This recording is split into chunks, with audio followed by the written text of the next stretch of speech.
Jonathan Mercer stood by the floor-to-ceiling windows of his penthouse, gazing at the cityscape of New York, where the lights flickered like distant stars. The glass reflected his face, sharp, controlled, and devoid of warmth. He barely recognized himself anymore. Once, there had been laughter in this house, a home filled with love and warmth. But after losing his wife, Caroline, 3 years ago, the mansion had turned into a hollow structure of walls and echoes. Behind him, the muffled sounds of his children, Eli, 10 years old, and Violet, 6 years old, drifted in from the other room. He knew they were there, but he had no idea how to reach them. Eli, once an energetic boy, now retreated into his books, and Violet, his little girl, barely spoke anymore. He could feel them slipping away, but he didn't know how to hold on. Jonathan was a man who built an empire in the world of technology, but when it came to parenting, he felt utterly lost. A soft knock at the door pulled him from his thoughts. Oliver Wright, his longtime assistant and one of the few people Jonathan trusted, stepped into the room with his usual composed demeanor. "Sir, we need to talk about Eli and Violet." Jonathan sighed. "Not now, Oliver." "With all due respect, sir, if not now, then when?" Oliver's voice was calm, but there was a weight to it. "The children need someone present in their lives, and we both know that person isn't you right now." Jonathan's jaw tightened. He wasn't proud of it, but he knew Oliver was right. The children deserved better than a father too consumed by his own grief. "I have work," he muttered, turning his gaze back to the window. "You always do," Oliver countered. "But, sir, hiring a new nanny could make a difference." The last one left because Violet wouldn't speak to her, and Eli refused to acknowledge her existence. They need stability, someone who can be there for them in a way that I can't, Jonathan finished bitterly. Silence stretched between them. Oliver didn't deny it. Finally, Jonathan exhaled and rubbed his temples. "Fine. Find someone qualified. Someone who won't quit after 2 weeks." Oliver gave a small nod. "I already have a candidate in mind. She comes highly recommended. Hazel Rowe." Jonathan barely glanced at him. "I don't care about names, Oliver. Just hire whoever you think can do the job." "Understood." As Oliver turned to leave, Jonathan's gaze remained on the city lights, his expression unreadable. He didn't know that this decision, this seemingly insignificant choice, was about to change everything. Hazel Rowe adjusted her coat as she stepped off the bus, pulling the fabric tighter around her body against the autumn wind sweeping through Manhattan. She had walked through wealthy neighborhoods before, but none quite like this. The towering Mercer estate loomed ahead, its sleek glass panels reflecting the city's distant skyline. It was beautiful, sterile, almost perfect, and yet Hazel felt nothing but resentment as she approached the entrance. She had spent years preparing for this moment, years gathering fragments of a past that had been erased, trying to piece together the truth behind the name Jonathan Mercer, the man responsible for everything her family lost. The weight of her past settled in her chest, but she forced herself to breathe. This wasn't about revenge. At least, that's what she kept telling herself. A uniformed housekeeper led her inside, the sound of her boots barely making a whisper against the polished marble floor. The air smelled of expensive cologne and fresh-cut flowers, but there was no warmth here. It was the kind of house that looked like a home but never quite felt like one. Good. It suits him. She was ushered into a spacious office where Oliver Wright, Mercer's assistant, greeted her with a professional nod. "Miss Rowe, thank you for coming. Mr. Mercer will be joining us shortly." Hazel offered a polite smile, though her pulse quickened. Jonathan Mercer. A name she had whispered like a curse, now only a few moments from standing in front of her. "I've reviewed your credentials," Oliver continued, scanning a file in front of him. "You've worked in childcare for several years. Experience with emotionally reserved children is a plus." Hazel tilted her head. "Emotionally reserved? That's an interesting way to put it." Oliver's lips twitched slightly, the closest thing to amusement she imagined he allowed himself. "They've been through a lot," he admitted. "And so has Mr. Mercer. He can be difficult, but he cares about his children. That's all that matters here." Hazel forced her expression to remain neutral. She wasn't here for his sympathy or Mercer's grief. Before she could respond, the door opened.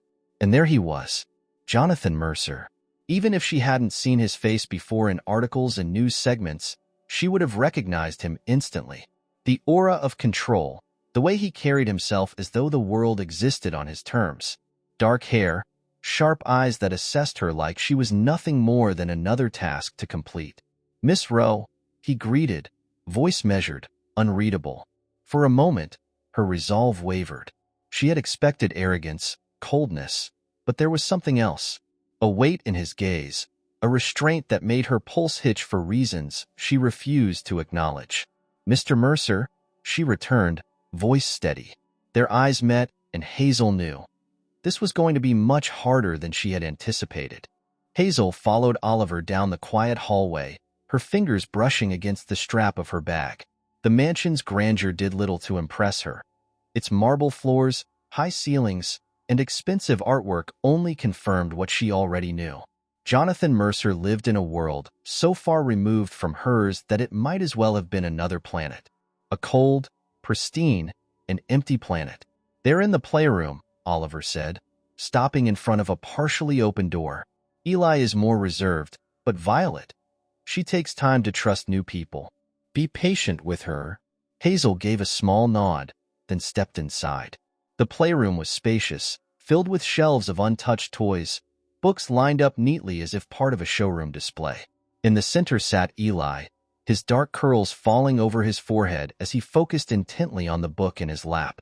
Across the room, Violet sat on a cushion, her tiny hands methodically arranging stuffed animals into a perfect row. Hazel took a slow breath. "They're just kids." "Hey there," she said, keeping her voice soft. Eli barely glanced up, flipping another page in his book. Violet, however, stopped what she was doing and stared at her with wide, curious eyes. Hazel crouched to her level. "That's a pretty impressive collection." She pointed at the stuffed animals. "Do they have names?" Violet didn't answer. Instead, she reached for a small stuffed fox and clutched it tightly to her chest. "She doesn't talk to new people," Eli muttered without looking up. Hazel tilted her head. "So, she talks to you?" Eli turned a page. "I'm not new." A small smile tugged at Hazel's lips. "Smart kid." She sat on the floor, keeping some distance. "That book must be pretty good if you're ignoring me this hard." "What's it about?"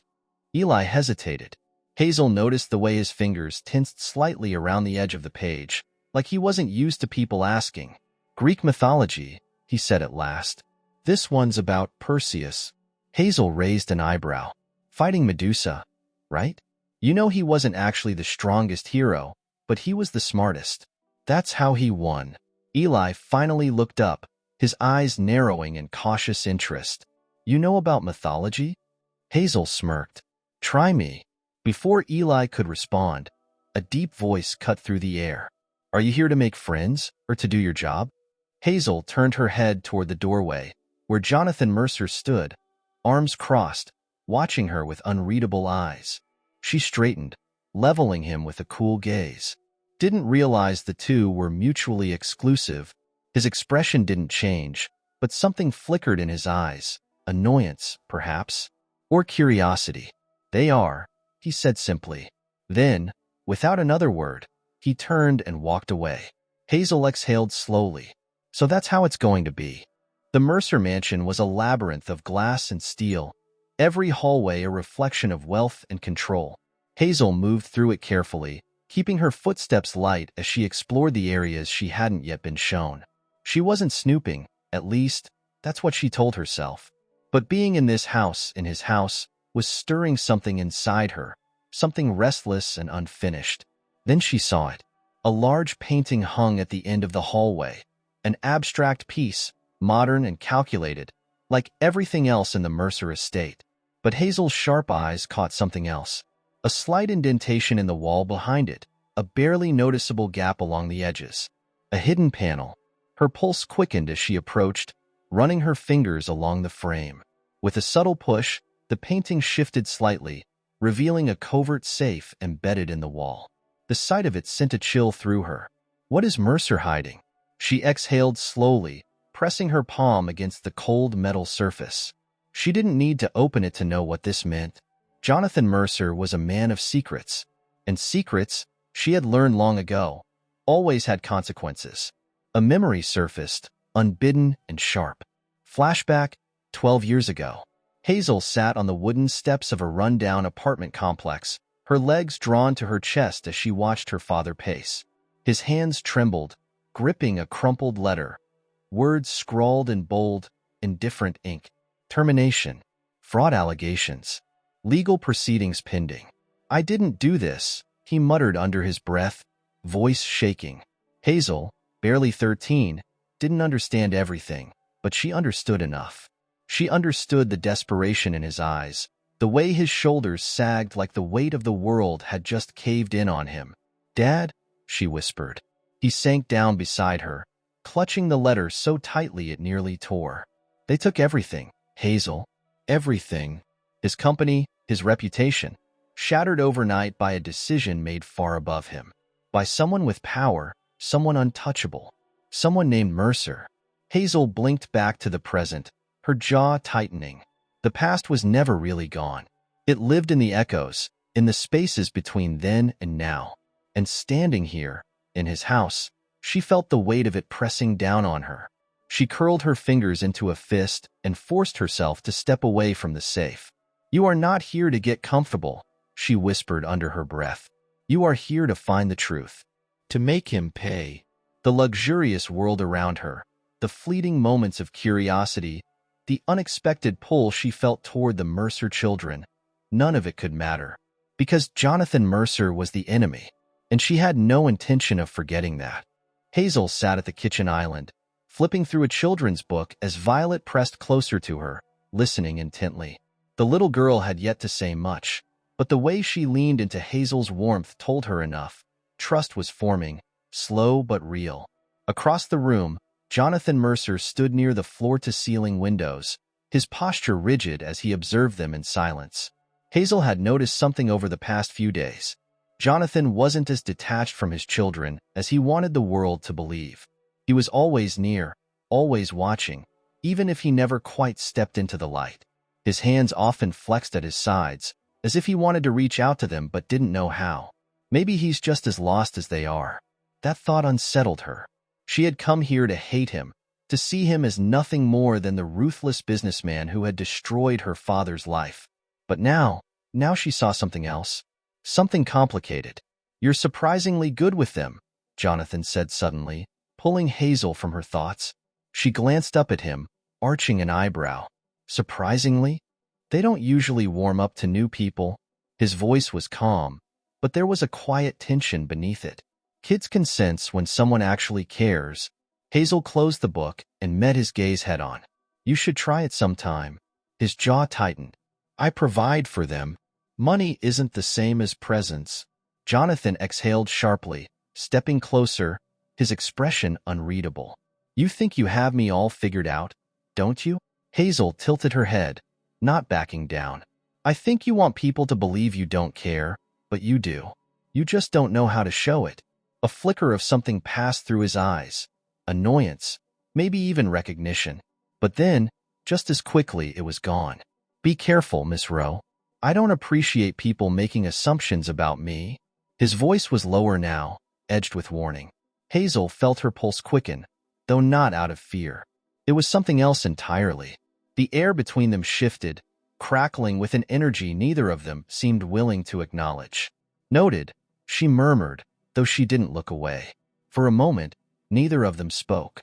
Then Violet yawned, breaking the tension, curling herself against Hazel's side.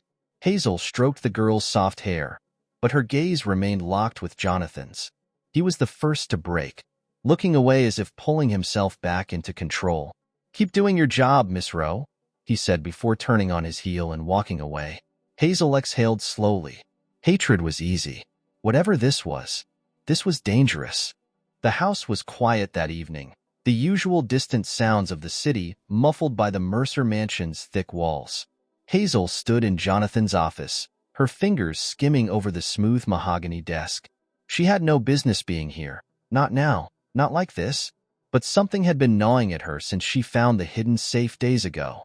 And now, she had proof. A single sheet of paper lay in her hands, its contents sending a chill down her spine. The Mercer Corporation's financial records, or at least part of them. The details weren't clear, but one name stood out on the page. Her father's. Hazel's pulse pounded in her ears as she read the numbers, the abrupt termination, the reallocation of funds. She had suspected it, but now she had evidence. Her father hadn't just lost his job all those years ago. He had been erased. She tightened her grip on the paper, her emotions warring inside her. This was what she had been waiting for. But why, then, did her stomach twist with unease? A shadow crossed the doorway. "You've been avoiding me." Hazel nearly jumped, but she forced herself to remain still, carefully slipping the paper back onto the desk. When she turned, Jonathan stood in the dim light, his sharp gaze trained on her. "I've been busy," she replied smoothly. Jonathan studied her for a long moment, something unreadable in his expression. "You were different today. With the kids. With me." Hazel's fingers curled into her palm. Of course he noticed. He always noticed. "I don't know what you mean," she said, but even she wasn't convinced. He took a step closer. "You're good at hiding things, Hazel. But I know when someone's putting up walls." His voice softened, just slightly. "I do it all the time." She should have looked away. She should have shut him out. But then his gaze flickered, something shifting in those cold, guarded eyes. "Caroline used to tell me that too." His voice was quieter now, more vulnerable than she had ever heard it. "That I locked people out. That I didn't know how to let them in." Hazel's breath caught. His wife. For the first time since arriving at the Mercer estate, she saw something other than control in him. Something raw. A man who had lost, just like she had. But she couldn't afford to care. Not now. Not when she held the very thing that could destroy him. Swallowing down the conflict in her chest, Hazel straightened her shoulders. "Some walls are there for a reason, Mr. Mercer." She turned and walked away. Even as she left, she could still feel his gaze on her. And for the first time, she wasn't sure who was really playing who. The sound of Violet's laughter echoed through the sunlit garden as Hazel sat cross-legged on the grass, watching the little girl arrange an elaborate tea party for her stuffed animals. Eli sat nearby, flipping through his ever-present book, occasionally glancing up when Violet giggled too loudly. Hazel had promised herself she wouldn't get attached, that she would keep her heart guarded, stay focused on why she was really here. But somewhere along the way, her resolve had begun to fracture. She cared about them. She cared about the way Violet's face lit up when she held her hand. About the way Eli, so stubborn, so guarded, would hesitate just long enough before answering her questions, as if testing whether she was truly listening. This wasn't supposed to happen. "Miss Hazel?" Hazel turned at the sound of Eli's voice. He was watching her with an intensity far beyond his years. "You're staying, right?" The question caught her off guard. Staying? She opened her mouth, but no answer came. She wasn't staying. She wasn't meant to. But before she could respond, a sharp voice cut through the air. "I see you've made yourself quite comfortable, Miss Rowe." Hazel stiffened as she turned to see Miranda Hale, Jonathan Mercer's business partner, standing near the patio in her perfectly tailored suit and calculating eyes. Hazel knew who she was. A key figure in Mercer's company, a woman as sharp as she was ruthless. Miranda's gaze swept over Hazel like she was something unfortunate that had been tracked inside. "I suppose it's good that the children like you. Though I do wonder if that's why you're really here." Hazel's fingers curled against her dress. She knew when she was being sized up, when people saw her as something less. It was a feeling she had spent her entire life fighting against. Hazel is exactly where she needs to be. The voice startled her. Jonathan stood near the patio doors, his arms crossed, his expression unreadable. But his words left no room for argument. Miranda raised an eyebrow.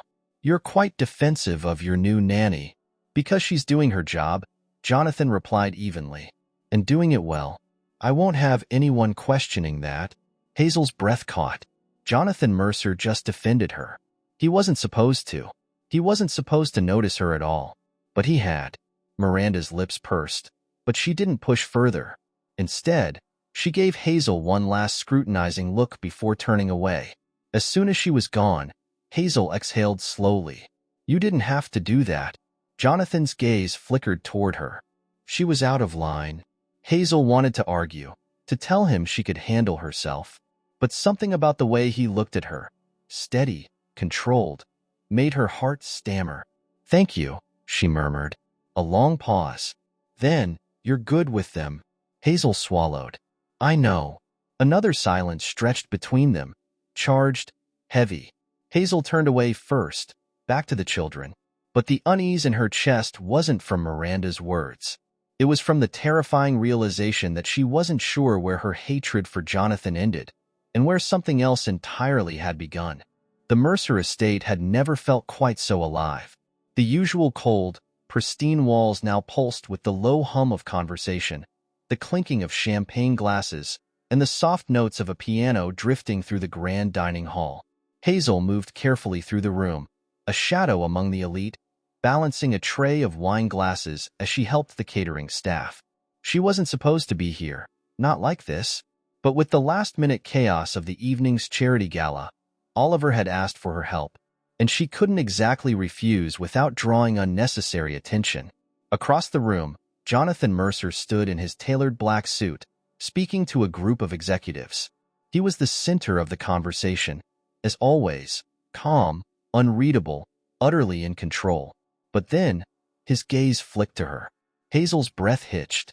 It was brief, almost imperceptible, but in that split second, the air between them tightened. She forced herself to focus, balancing the tray, smiling politely at guests. This was dangerous. She had felt it growing between them. The friction, the tension, the way Jonathan looked at her when he thought no one else was watching. "Miss Rowe." The deep voice behind her made her stiffen. Turning, she found Jonathan standing close, too close. The noise of the gala seemed to dull, leaving only the quiet space between them. "I wasn't aware you had experience in event coordination," he murmured. Hazel arched a brow. "I didn't realize this was part of my job description." A flicker of something, amusement, touched his features before he schooled his expression back into indifference. "It isn't, but I appreciate the effort." "Grateful? That's new," she teased, though her pulse was anything but steady. He didn't smile, but his gaze remained locked onto hers, sharp and assessing. "Come with me," he said abruptly. Hazel hesitated. "Excuse me? You've done enough here. I need some air." There was no reason to follow him. She should have walked away. Instead, her feet moved of their own accord, trailing behind him as he led her through a side door and into the gardens. The cool night air hit her instantly, a stark contrast to the warmth of the party inside. The garden was dimly lit, the glow of lanterns casting soft golden hues over the marble pathways. It was beautiful, and too intimate. Jonathan exhaled, rubbing a hand over his jaw.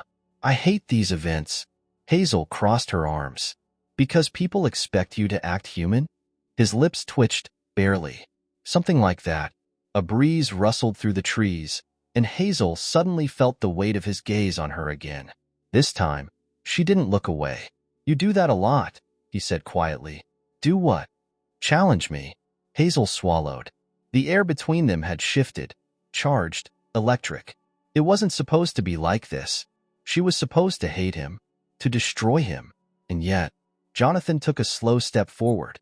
Hazel's breath caught. "Tell me to stop," he murmured. Her pulse pounded.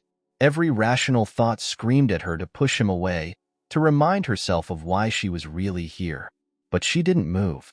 And then, his lips brushed against hers. It was brief, barely a whisper of contact, but it unraveled everything.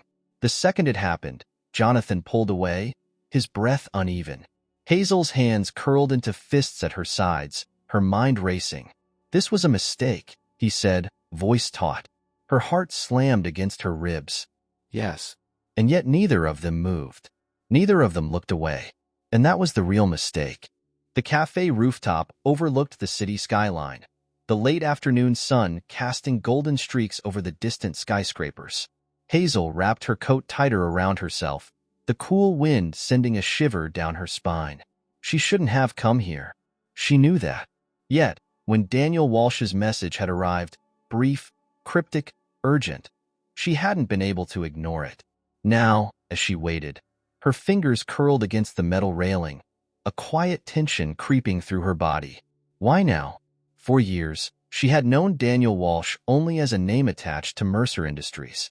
He had been a powerful figure within the company, a shadow behind its major deals. But she had never imagined he would reach out to her. A voice cut through the air.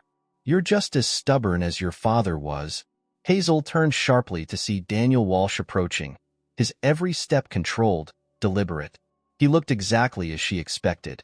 Expensive suit, hair carefully combed back, a practiced smile that never quite reached his eyes.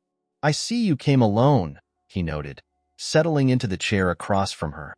"Smart choice." Hazel didn't sit. "Why am I here?" Daniel leaned back, watching her with quiet amusement. "Straight to business. I like that. It's a shame we didn't meet sooner. I could have helped you a long time ago." Hazel's jaw tightened. "I don't need your help, don't you?" His smile widened slightly. "Because from where I'm standing, you've spent years chasing ghosts. Tell me, Hazel, what exactly do you think Jonathan Mercer did to your father?" Hazel's pulse spiked. "He destroyed him, did he?" Daniel tilted his head. "Or did you just assume he did?" Hazel's breath caught. "I've seen the records. The company fired my father. They accused him of things he didn't do. Jonathan Mercer was the one in charge."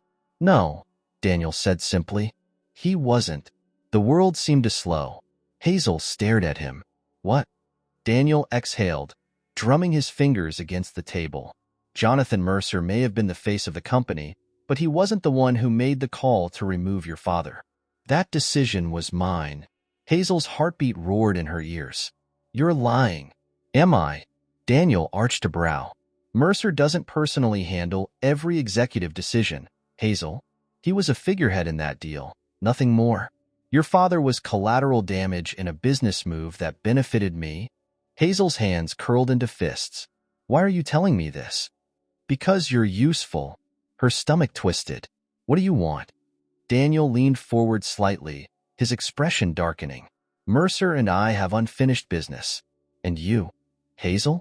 You're in the perfect position to help me finish it." Hazel's breath was unsteady. She had spent her entire life believing Jonathan Mercer was the villain. But now, she wasn't so sure anymore. The night was colder than usual, the air thick with a silence that stretched through the Mercer estate like a shadow. Hazel paced the hallway outside Jonathan's office, her heart pounding in her chest. She had spent years waiting for this moment, for the chance to finally confront him with everything she had uncovered. But now that it was here, she hesitated. Daniel's words still rang in her ears. "You've been looking in the wrong place." Could she trust anything he had said? Could she trust herself, after everything she had let herself believe? No. She needed answers. Before she could talk herself out of it, she pushed open the heavy office door. Jonathan sat behind his desk, sleeves rolled up, his focus on a thick folder of documents. His sharp eyes flickered up the moment she stepped inside. "Miss Rowe." His voice was calm, controlled, too controlled. "To what do I owe this late-night visit?" Hazel's stomach twisted. She had to do this. "I need to talk to you," she said, stepping forward. Jonathan leaned back slightly, watching her carefully. "About?" Hazel took a steadying breath. "About my father." For the first time, she saw Jonathan's expression falter. Just slightly, but enough. He wasn't expecting that. "Your father?" His voice was measured, but his eyes had sharpened. "What does this have to do with him?" Hazel clenched her fists. "He worked for your company years ago, and he was fired under false accusations. It ruined his life." Jonathan's expression darkened. "And you think I had something to do with that?" Hazel didn't blink. "Didn't you?" Jonathan exhaled sharply, his jaw tightening. He pushed back his chair, standing slowly, towering over her. "I don't make decisions without reason, Hazel." His voice was low, edged with something dangerous. "If your father was fired, there was a reason." Rage flared in Hazel's chest. "A reason?" Her voice rose, sharp with emotion. "Do you even know what happened to him? Do you even remember his name?" Jonathan's brows furrowed slightly. He was searching, trying to recall something that had been nothing more than a passing decision to him. Hazel's hands trembled. She shouldn't care. She shouldn't feel this deep, twisting ache in her chest. You think I'm a villain, Jonathan murmured. Hazel's breath caught. You came into my house, took care of my children, stood beside me. His voice turned sharper. And the entire time, you've been waiting for this, haven't you? Waiting to throw accusations at me. Hazel's throat tightened. Jonathan took a slow step toward her, his gaze piercing. Tell me the truth, Hazel. Her body locked up. Why are you really here? For a moment, she almost told him everything. But then, fear. If he knew the truth, if he knew why she had come here in the first place, he would never forgive her. So instead, she took a step back. Forget it, she said quickly, turning for the door. Jonathan's voice was quiet, but it cut through her like a blade. I don't trust you. Hazel stopped in her tracks. Her hands curled into fists. Without looking back, she walked out of the office, her heart shattering with every step. She had wanted the truth. Instead, she had set fire to everything. The house had settled into an uneasy stillness. The argument from the night before still echoed in Hazel's mind, looping endlessly like a broken record. Jonathan's words, I don't trust you, had struck deeper than she wanted to admit. But it wasn't just his mistrust that unsettled her. It was the fact that she wasn't sure she trusted herself anymore. She wasn't supposed to care. But here she was, sitting on Violet's bedroom floor, brushing the little girl's curls as she leaned against Hazel's chest, her tiny fingers twisting in the fabric of her shirt. Across the room, Eli was curled up in an armchair, his book resting against his knees. He wasn't reading, though. His eyes remained on the same page, unfocused, distant, just like his father. Hazel had never wanted to hurt them. She had convinced herself that her presence here was just a means to an end, that her mission was more important than anything else. But now, looking at Violet curled against her, at Eli withdrawing into himself, Hazel felt like she was shattering from the inside. Do you want me to read to you? Hazel offered gently, running her fingers through Violet's curls. The little girl didn't answer, just gripped her stuffed fox tighter. Eli muttered from his chair, She doesn't like stories that aren't real. Hazel hesitated, then smiled faintly. Then I'll tell you a real one. For the first time, Eli closed his book and really looked at her. Hazel took a breath, steadying herself. There was once a little girl, she began softly, who didn't have a home. Not really. She moved from place to place, always wondering when the next one would disappear too. Violet's small fingers stilled. She told herself it was okay, that if she never belonged anywhere, then she could never lose anything. The room was so quiet Hazel could hear the wind rustling against the windows. But then, one day, she found a place that felt different, a place where people started to matter. Hazel's voice faltered, her throat tightening, and she wasn't sure what scared her more, losing it or letting herself stay. Violet turned and buried her face against Hazel's arm. Eli sat motionless, watching her carefully. What happened to her? He asked, his voice quieter now. Hazel swallowed hard. She's still figuring that out.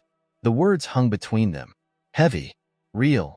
Then, Violet reached up and wrapped her arms around Hazel's neck, holding on as tightly as she could. Hazel froze, her breath catching. But then she closed her eyes and hugged the little girl back, sinking into the warmth she hadn't realized she needed. Eli was watching. His expression was unreadable, but there was something different in his eyes. A flicker of something Hazel hadn't seen before. You're staying, right? He asked, cautious but hopeful. Hazel's heart twisted. She opened her mouth, but no answer came. And before she could find one, she sensed another presence. She looked up. Jonathan was standing in the doorway, watching them. His face was unreadable, but his eyes told a different story. There was something in them Hazel hadn't seen before, something that unsettled her more than anything else had. It wasn't anger. It wasn't suspicion. It was longing. Jonathan Mercer, the man who had built walls around himself, who kept the world at a distance, stood in that doorway, watching his children cling to Hazel, and she knew. He saw it too. The bond she was forming with them, the warmth she had brought into this house, despite every reason she had not to. Hazel couldn't look away. Neither could he. They didn't need words. But then, he did something unexpected. "Miss Rowe," he said, his voice quieter than usual. "A word." Hazel hesitated, carefully detaching herself from Violet's grip before rising to her feet. Her legs felt unsteady as she followed him down the hallway. Jonathan stopped in the dimly lit library, his back to her as he ran a hand over his jaw, searching for the right words. "That story," he finally said, turning slightly. "It was about you, wasn't it?" Hazel's breath hitched. "You don't have to answer," he added, voice quieter. "I already know." She swallowed hard, suddenly feeling exposed in a way she hadn't before. Jonathan exhaled and stepped closer. "They care about you." Hazel flinched slightly. She didn't know why those words made something inside her ache. "I know." Jonathan hesitated. "And you care about them." It wasn't a question. Hazel looked away, but she didn't deny it. Because it was true. Jonathan took another step, his presence suddenly overwhelming.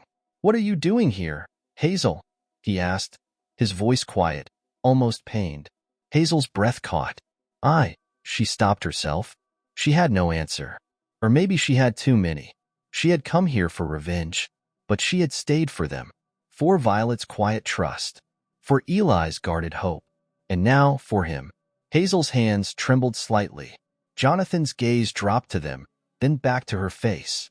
For a moment, it felt like he might say something. But then, his jaw clenched, and he took a step back. "Good night, Miss Rowe." The moment broke. Hazel exhaled shakily. She turned and left the room, feeling more lost than ever. She had spent years chasing ghosts. But this was real. And that terrified her more than anything else. The dim glow of the streetlights flickered against the polished surface of the cafe table, casting shadows across Daniel Walsh's face as he slid a sealed folder toward Hazel. "You wanted proof," he murmured, his voice smooth, coaxing. "Here it is." Hazel stared at it, her heart hammering in her chest. She shouldn't trust him. Every instinct screamed at her to walk away. But she couldn't, not now. Not when everything inside her was unraveling. Jonathan Mercer had stood in that doorway last night, watching his children hold on to her as if she belonged there. And the worst part?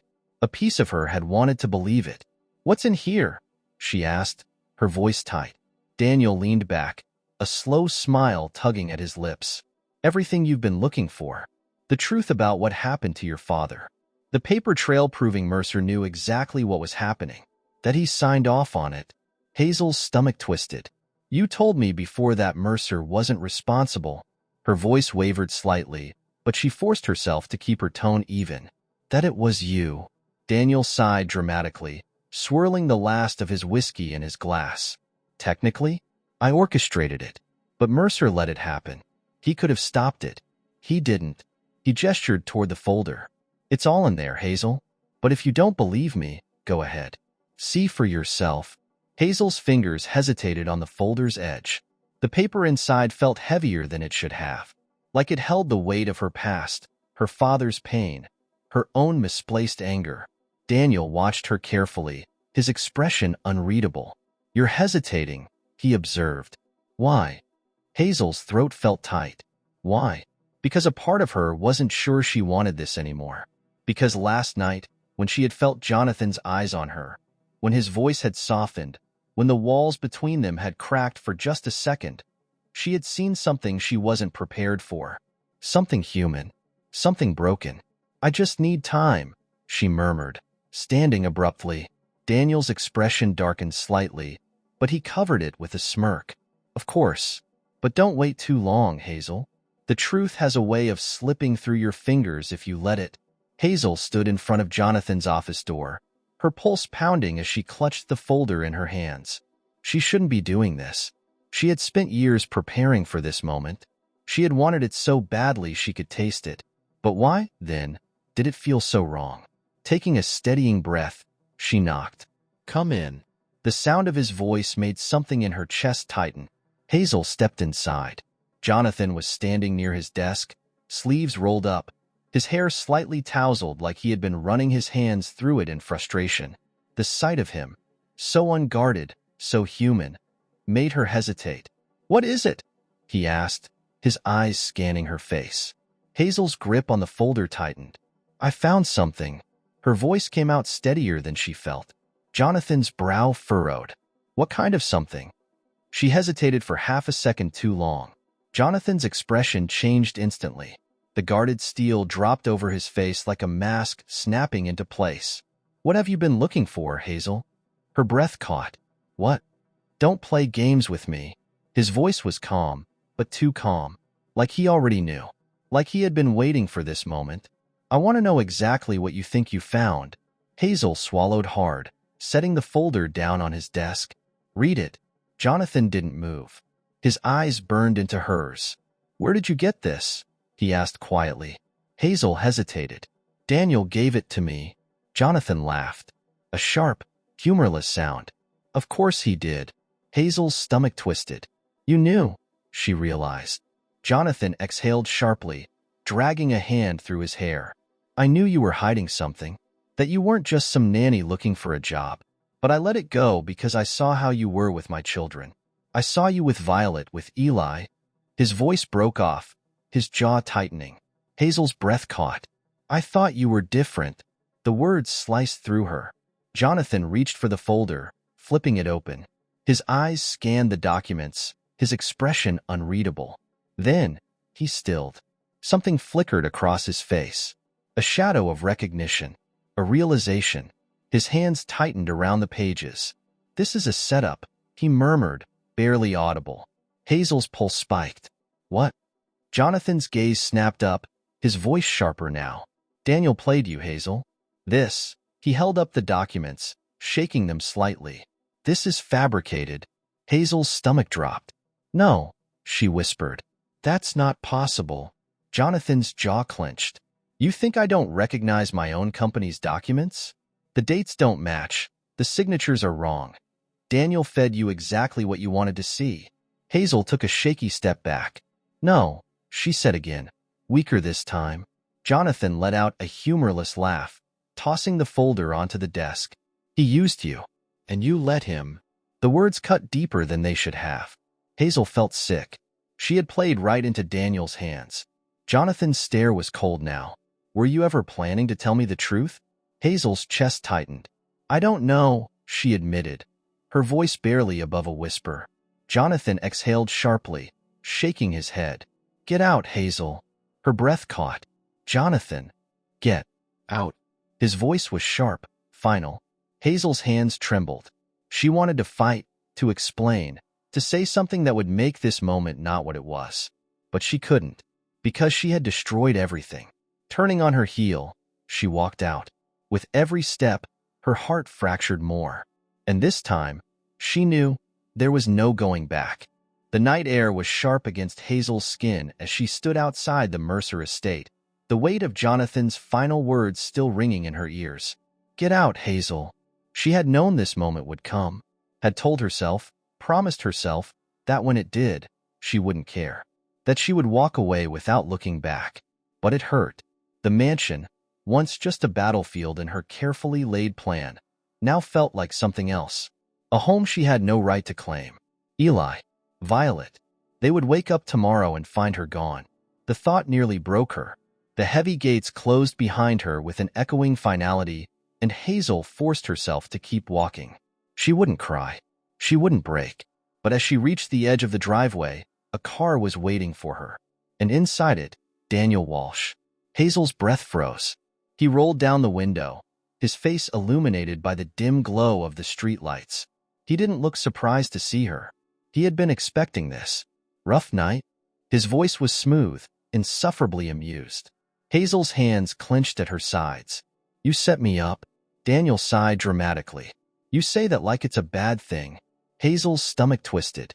That file. Her voice was shaking, and she hated it. You said it was proof. It was, Daniel said casually, resting an elbow against the car door. Proof that Mercer is just as vulnerable as anyone else. Hazel felt sick. You never cared about my father, she whispered. You just wanted to destroy him. Daniel tilted his head. And you didn't? Hazel's throat tightened. That was the worst part. She had. For years, she had built herself around this goal. But not like this. What do you want from me? she asked, her voice barely above a whisper. Daniel's smirk deepened.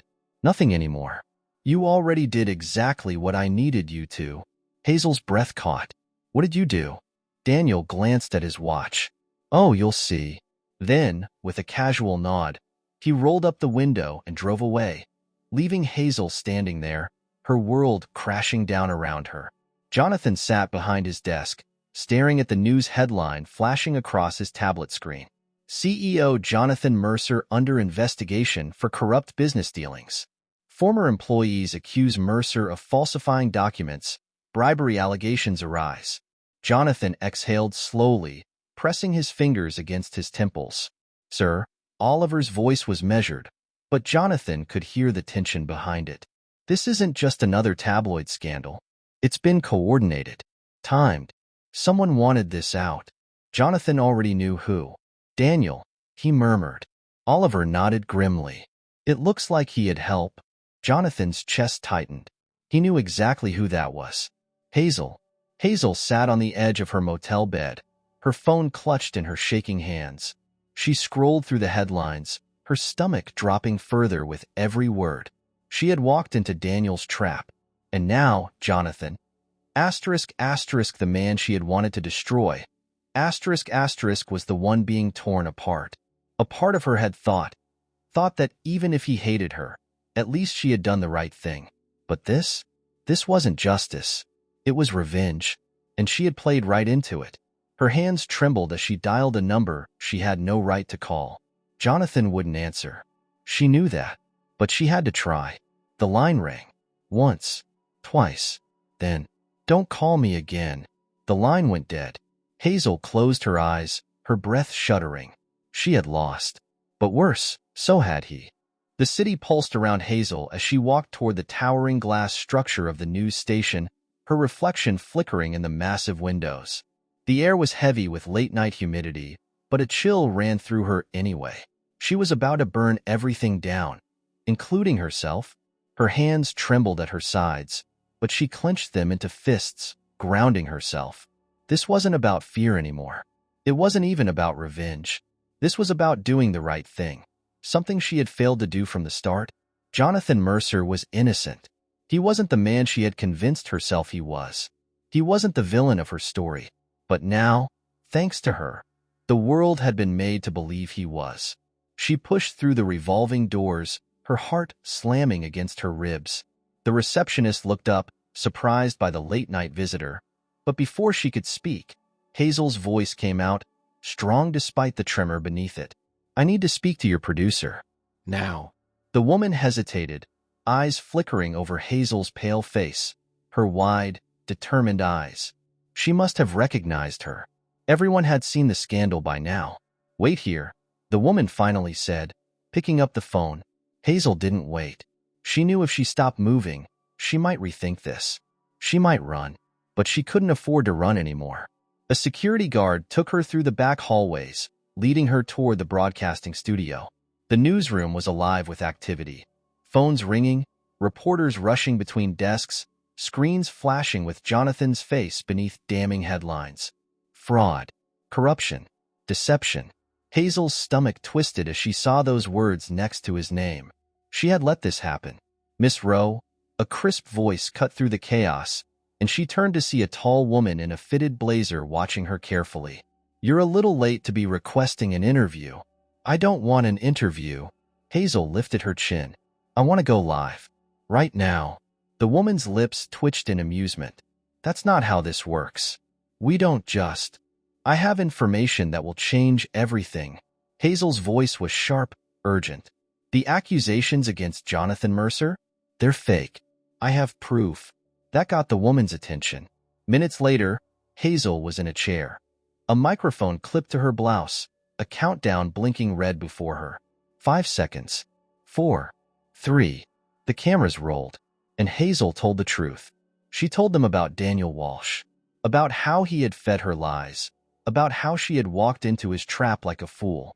She told them about the forged documents, about how she had been used. She told them everything. And when it was over, the newsroom was silent. The weight in her chest lifted, just a little. But outside, In the city beyond the glass windows, she knew a storm was waiting.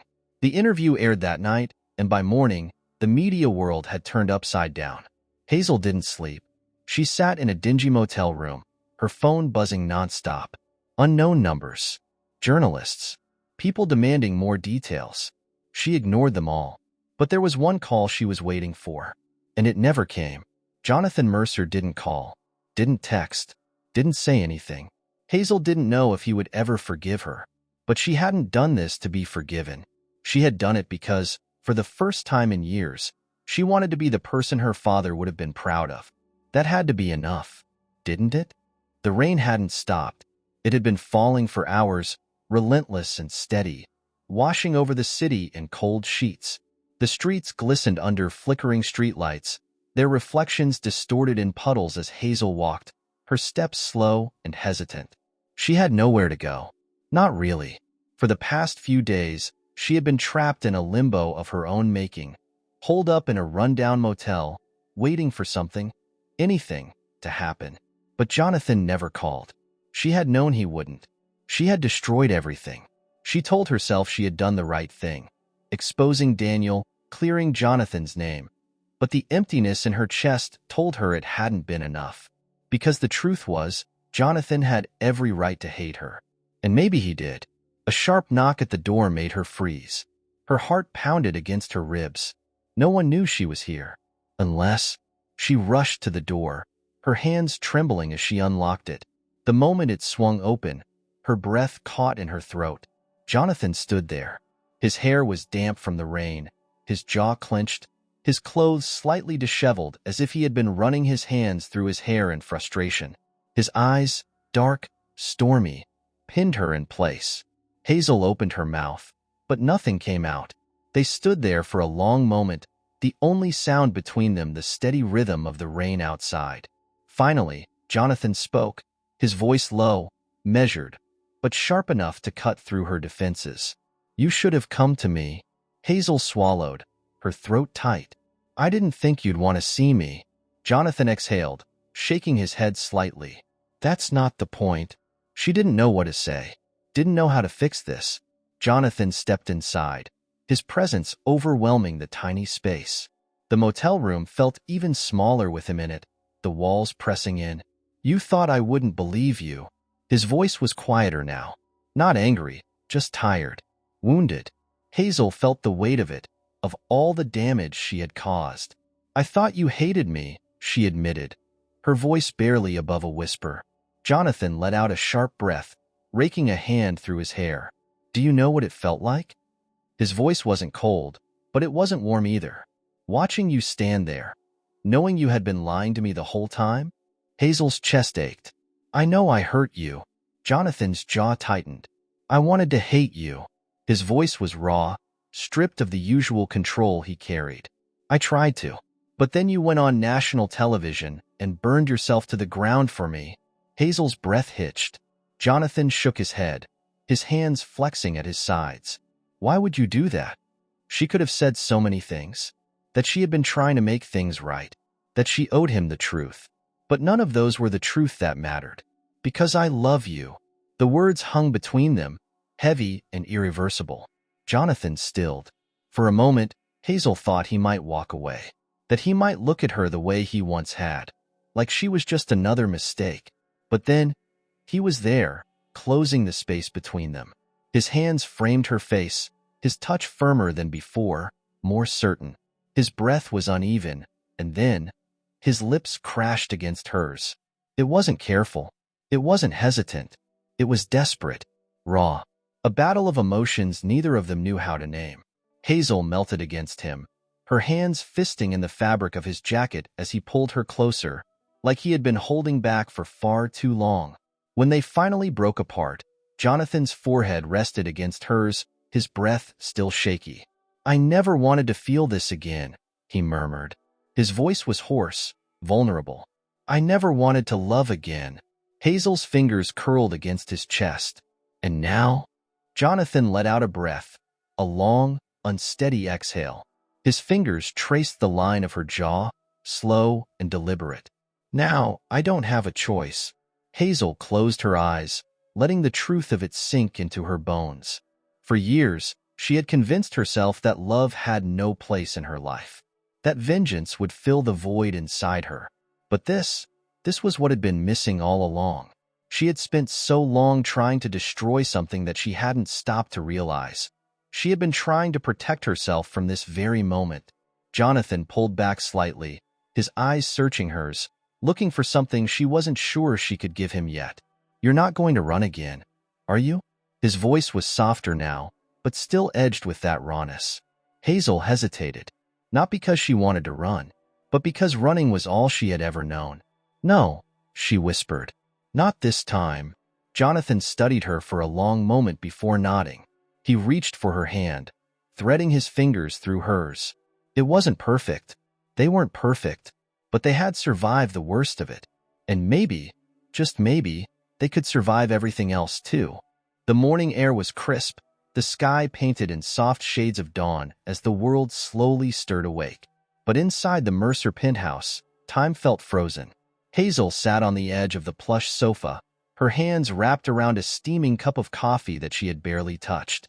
Across from her, Jonathan stood by the window, his gaze fixed on the skyline, though Hazel could tell his mind was elsewhere.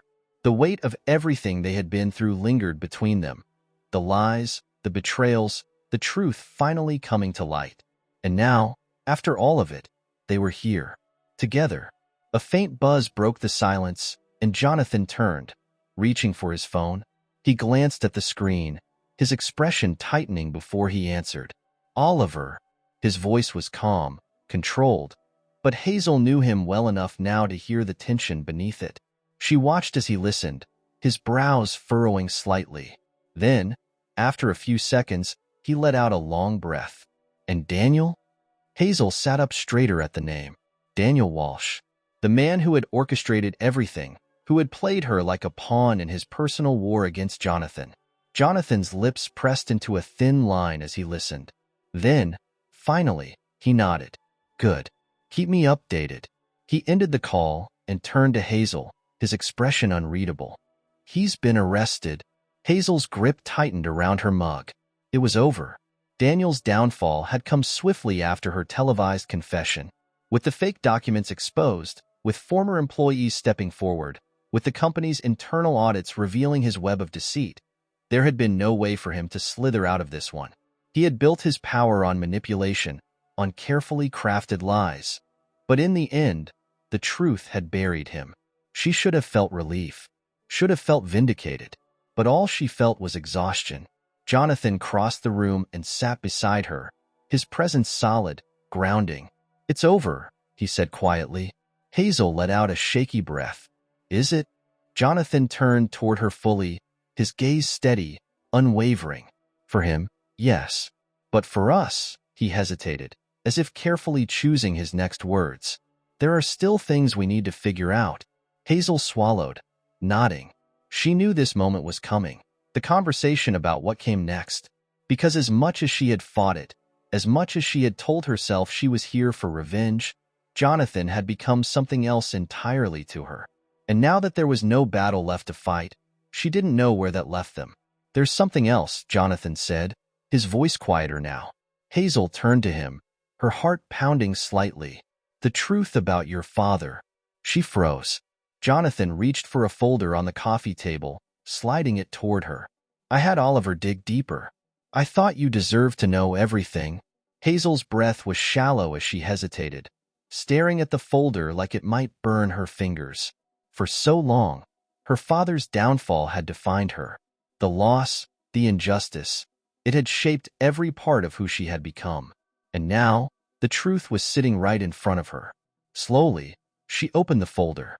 Her eyes scanned the documents, old reports, financial statements, emails, and then, there it was, her father's name. But what struck her most wasn't what was written, it was what wasn't. He wasn't guilty. Her voice came out barely above a whisper. Jonathan nodded. "No, Daniel set him up. He needed a scapegoat, someone disposable. Your father was just in the wrong place at the wrong time." Hazel's fingers clenched around the paper. She had spent years carrying the weight of her father's supposed disgrace. years believing Jonathan Mercer was the man responsible for her family's ruin. But the truth was, her father had been innocent all along. She let out a shaky breath, closing the folder. He never knew. Jonathan reached for her hand, threading his fingers through hers. No, but you do now. Hazel looked up at him, her chest tightening. I don't know what to do with this, she admitted. Jonathan exhaled softly. Then don't do anything right now. Just stay. Hazel's breath caught. Stay? Jonathan's grip on her hand tightened slightly, his eyes locked onto hers. Not as my children's nanny. Not as someone who's trying to make amends. He paused, his voice dropping. Stay because you want to. Hazel felt everything in that moment. The years of anger, the hurt, the regret, but also the love. The way she had fallen for him, piece by piece, without even realizing it. Her gaze flickered to their joined hands, then back up to his face. And if I do? She whispered. Jonathan's lips curved slightly, a rare softness in his expression. Then we figure this out together. Hazel exhaled a breath she hadn't realized she was holding. For the first time in years, she wasn't running anymore. She squeezed his hand gently. Okay. Jonathan's expression shifted, something brighter, lighter flickering in his gaze. Something that looked a lot like hope. He pulled her forward, his lips brushing against her forehead first, soft, reverent, before finally capturing her mouth with his. This kiss wasn't desperate like the last. It wasn't rushed, wasn't filled with the fear of losing each other. It was steady, deep, a promise. And as they stood there, wrapped in each other under the glow of the city lights, Hazel knew. This was her new beginning. A love that had survived hatred, lies, and betrayal. A love that had emerged from the shadows of the past. And for the first time in her life, Hazel wasn't looking back. She was finally home.